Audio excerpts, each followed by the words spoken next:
নমস্কার বন্ধুরা, আমি ডক্টর শুভেন্দু হালদার। আজ আমি আপনাদের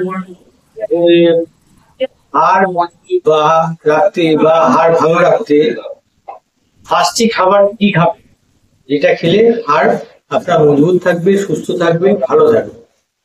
প্রথমে বলবো মেন যে উপাদান আমাদের হাড়ে, যেটা আমাদের ক্যালসিয়াম, সেটা মেনলি যেটা থাকে, সেটা মেন সোর্স হচ্ছে আমাদের দুধ বা দুধ জাতীয় খাবারে আমাদের ক্যালসিয়াম থাকে।